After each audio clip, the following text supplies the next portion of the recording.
Olha, Renan, já que você falou que você não quer entrar nesse jogo, a gente precisa falar sobre um tema muito difícil e polêmico, que é governabilidade. Eu tenho visto você bradar dizendo que vai fazer uma reforma administrativa ampla, uma reforma política, quer mexer nas estruturas do Supremo Tribunal Federal. Como é que você vai fazer isso no nosso presidencialismo de coalizão? Se você vencer as eleições, quais ferramentas, quais mecanismos você teria para convencer o Centrão, que é fisiológico, que sabe que vota através da troca de cargos, emendas parlamentares?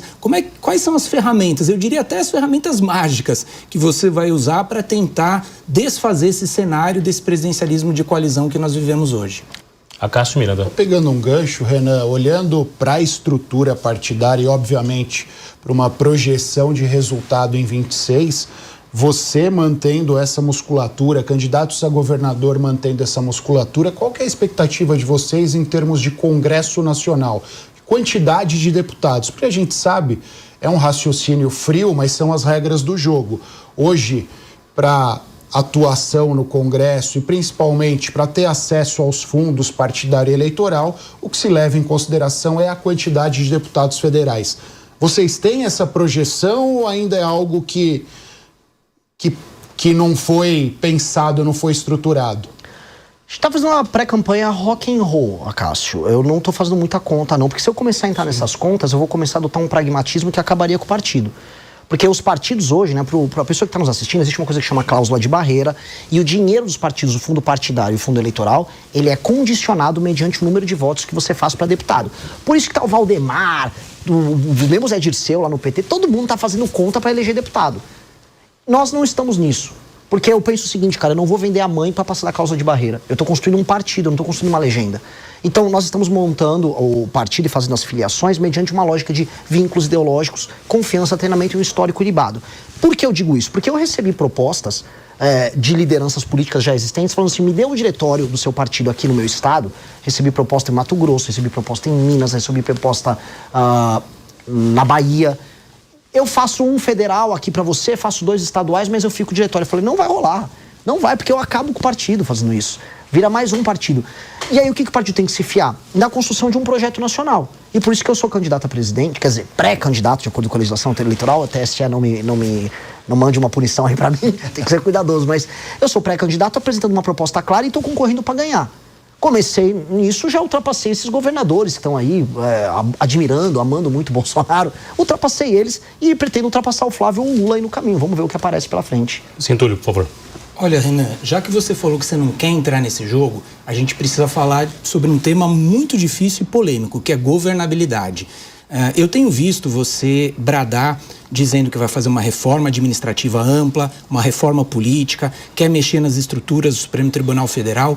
Como é que você vai fazer isso no nosso presidencialismo de coalizão? Se você vencer as eleições, quais ferramentas, quais mecanismos você teria para convencer o Centrão, que é fisiológico, que sabe que vota através da troca de cargos, emendas parlamentares? Quais são as ferramentas, eu diria até as ferramentas mágicas, que você vai usar para tentar desfazer esse cenário desse presidencialismo de coalizão que nós vivemos hoje? Eu fico muito feliz em receber essa pergunta, e eu digo por quê. Porque raramente eu vejo essas perguntas, não aqui no Direto ao Ponto, vocês costumam fazer perguntas sérias, mas na imprensa em geral, aos outros pré-candidatos à presidência, porque como eles não têm muito a apresentar, ninguém pergunta como você vai fazer, que ninguém nem sabe o que eles vão fazer. E comigo, como eu trago propostas ambiciosas, vem essa pergunta do como. Como, Renan, você vai fazer? Imagina a seguinte coisa, um cara como eu, que está com um partido que no período da eleição não vai ter nem completado um ano, venci a eleição. Se eu conseguir vencer essa eleição, eu vou ter cativado a população brasileira numa agenda muito clara, reformista e com propostas claras. Não é sobre a minha personalidade, até porque não é a personalidade mais incrível do mundo, né? Mas é sobre os projetos que eu coloquei à frente.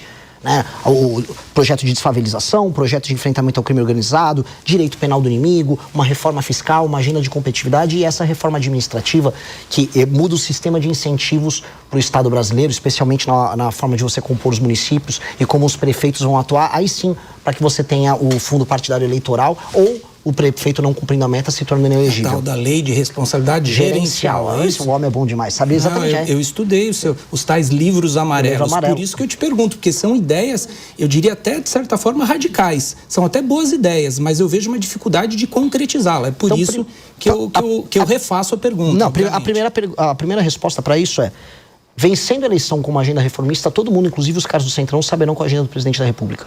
Eu não vou tergiversar, eu não vou ser eleito com o rabo preso, eu não tenho rabo preso com nada. Basicamente, não tenho nenhum escândalo de corrupção, não tenho filho corrupto.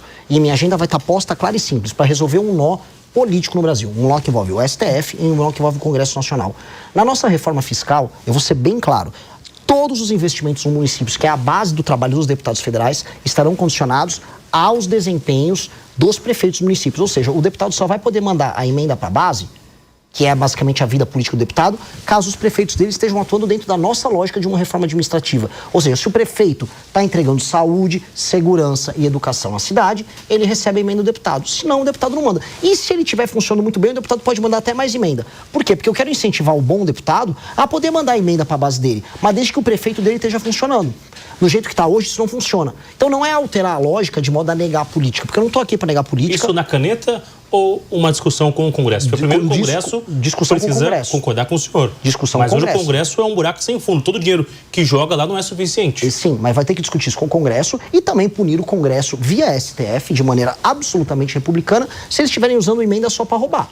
Hoje o ministro Flávio Dino, alguém que eu tenho as mais profundas discordâncias do ponto de vista ideológico, está indo para cima do Congresso Nacional por conta de desvio de dinheiro de emenda. Pois bem, a Polícia Federal, assim como tem que ir para cima do escândalo do Master e do escândalo do INSS, também tem que ir para cima dos políticos que estão desviando emenda. O escândalo do orçamento secreto, no fundo, é um escândalo que envolve bilhões todos os anos no orçamento nacional. As emendas hoje estão ultrapassando a casa dos 50, 60 bilhões todos os anos e boa parte delas, sejamos sinceros, é usada para desvio de dinheiro, para fazer caixa 2 para a campanha deles. Então, assim, nós queremos fazer as coisas na boa intenção, com um projeto, no amor, mas se precisar também ter fiscalização muito dura e tem que ter, eles vão sentir o peso da lei. Do jeito que está hoje, um deputado federal não se responsabiliza pelos seus atos, desvia emenda como quer e coloca uma faca no pescoço da presidência da República. Isso tem que ser reorganizado. E essa será uma presidência da República que vai reorganizar esse jogo.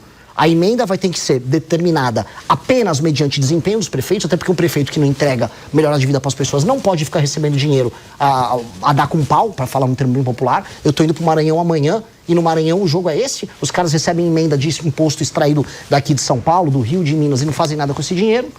E no fim do dia nem ligam. Então isso vai precisar ser dimensionado. E vai ser uma presidência da República focada nisso. Eu vou compor com os partidos, eu não tenho problema nenhum em chamar o Kassab e falar, me dá o Caiado para ser ministro do meu governo. Não teria problema nenhum em chamar o Zema para vir trabalhar comigo no meu governo. Não teria problema nenhum. Os partidos têm bons nomes que poderão compor um governo. Topo fazer coalizão, topo debater, topo discutir, mas o programa está ali.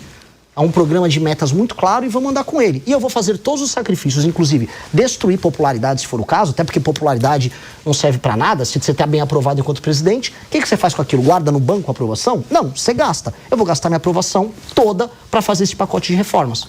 André, por favor. O senhor não concorda que sem uma base esse trabalho não vai ser mais difícil? E também o quanto você vai ter que... Você falou que aceita coalizão, né? Aceita entregar cargos, mas talvez até pela questão que você colocou sobre a ideologia do partido do senhor, isso não vai acabar descaracterizando o seu governo? Não, como eu disse, seria em cima de um programa. Eu acho que as pessoas gostariam de compartilhar o sucesso de um programa. Um político que seja do Centrão, ele gostaria muito de ver a cidade dele e, inclusive, obter o lucro político no sentido mais republicano do termo, de ver a cidade dele sem crime organizado, participar conosco das operações que destroem o crime organizado na cidade dele. A popularidade dele vai aumentar. O Castro aumentou a popularidade dele com as operações que ele fez no Rio de Janeiro. Mesma coisa com uma operação de desfavelização, que entregue moradia para as pessoas. Esses políticos do Centrão vão querer participar disso. Se ele fizer isso conosco de maneira republicana, ou seja, sem nenhum tipo de interferência monetária, financeira, dentro do nosso programa, que permite esse lucro político. Estou falando lucro político aqui no sentido mais bonito do termo. Vai ser muito bom. E ele vai poder ser agregado de maneira republicana ao nosso governo, como qualquer governo de coalizão no mundo faz. Eu não estou inventando a roda. Eu só estou propondo fazer as coisas como os países sérios o fazem. Né? Naturalmente a gente fala, o Brasil não é um país sério porque nós temos políticos muito corruptos. E aí vem as alterações na legislação brasileira no sentido de lei e ordem muito clara, de volta da prisão em segunda instância, de separar o STF apenas como tribunal constitucional e não como tribunal que vira uma última instância para político, para eles entenderem também que se eles andarem fora da linha, a casa cai. Vai ser isso, convidar para fazer a coisa certa ao lado e ter o lucro político ao lado, mas se comportar errado, a casa vai ter que cair. Se gostou do vídeo, não deixe de se inscrever e dar o like, para levar os enigmas da onça ainda mais longe. Te vejo na próxima!